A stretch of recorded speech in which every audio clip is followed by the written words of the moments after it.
Assalamualaikum warahmatullahi wabarakatuh. Saya Ulfi Ramadhani Putri, selaku pembawa berita satu yang berjudul Wilayah Rantau.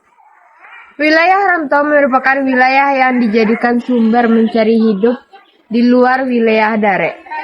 Daerah perbatasannya disebut Ikua Dare Kapalo Rantau. Masing-masing lunak memiliki wilayah rantaunya sendiri. Yang pertama, Rantau Luhak Tanah Datar.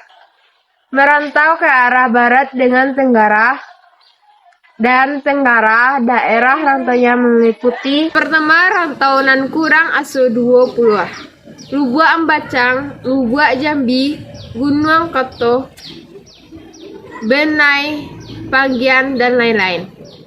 Yang kedua Rantau Pasisir Panjang, yaitu Rantau Banda 10, Batang Kapeh, Kuok, Surantiah, Ampiang, Perak, Kambang, dan lain-lain.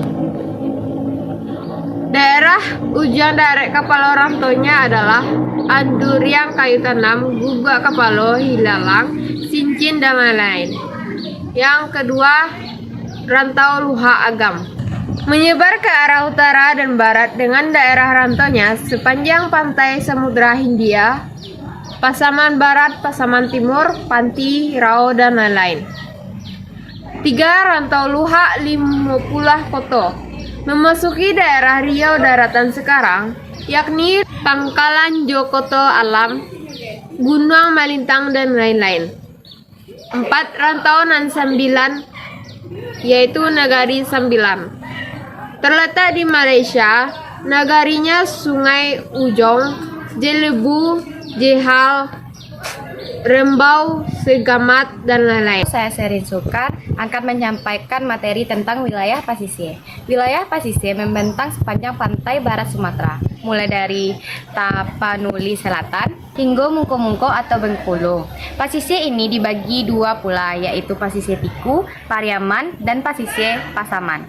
1. Pasisir Tiku Pariaman. 1.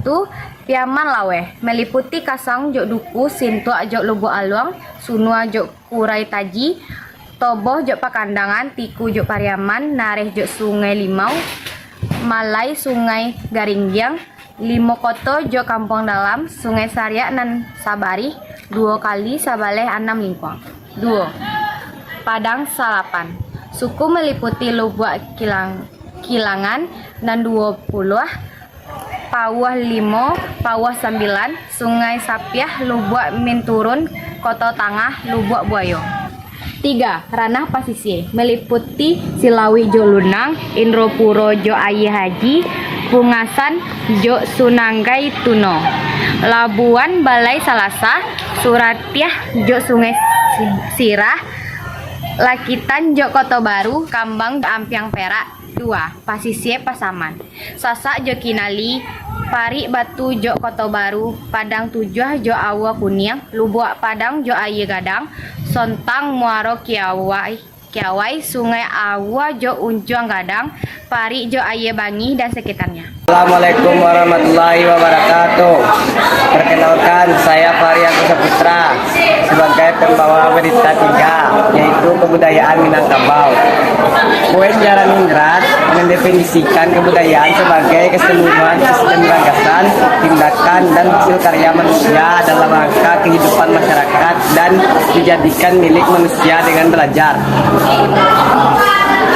Poin Jaraningrat membaginya dalam 7 unsur universal yang saling berkaitan, yaitu bahasa, sistem pengetahuan, sistem kemasyarakatan atau organisasi sosial, sistem peralatan dan teknologi, sistem mata pencarian hidup, sistem religi. Berikut 7 unsur universal kebudayaan Minangkabau sesuai yang dikemukakan poin Jaraningrat tersebut. 1. Bahasa. Orang Minangkabau memiliki bahasa tersendiri yang disebut bahasa Minangkabau atau bahasa Minang. Bahasa Minangkabau memiliki banyak dialek, bahkan antar kampung dalam satu nagari saja. 2. Sistem pengetahuan. Orang Minangkabau Minangkabau menjadikan alam sebagai guru dan sumber pengetahuan. Filosofi alam berkembang jadi guru mengharuskan orang memperhatikan segala peristiwa yang terjadi. Orang Minangkabau belajar dan terjadi di alam. 3. Sistem kemasyarakatan dan organisasi sosial.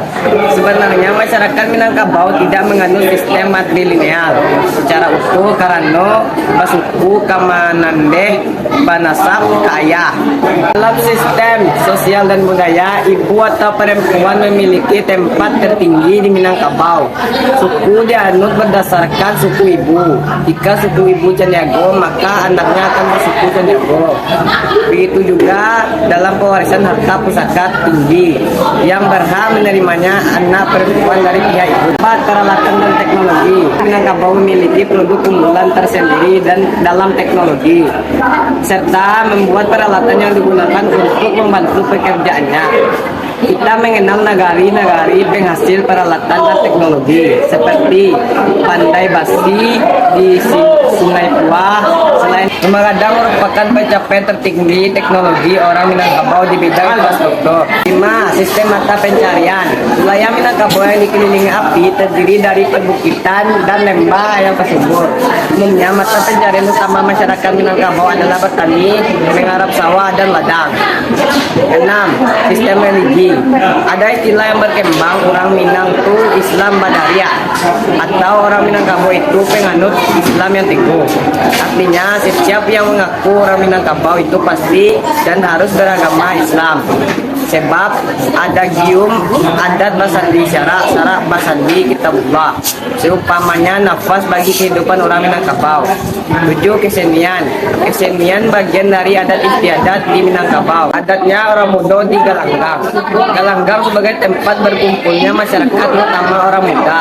Di sana dipertunjukkan berbagai kesenian anak nagari seperti randai, pencaksilat, tari-tarian, permainan alat musik tradisi, saluang dandar, rabab dan sebagainya.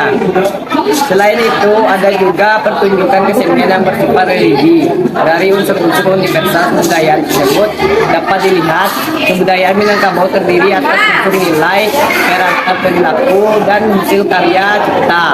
Nilai budaya Minangkabau bergantung pada dua filosofi, yaitu adat basandi syarak basandi kitabullah, serta filosofi alam takambangnya di guru sebagai sumber pengetahuan dan teknologi. Untuk memahami kebudayaan Minangkabau dapat dilihat dari 3 unsur berikut. 1. Alam berpikir berupa sistem pengetahuan masyarakat. 2. Aktivitas sosial berupa kumpulan perilaku. 3. Karya fisik dari budaya berupa benda-benda teknologi hasil buatan karya rakit untuk menunjang aktivitas sosial sehari-hari yang khas bercirikan Minangkabau.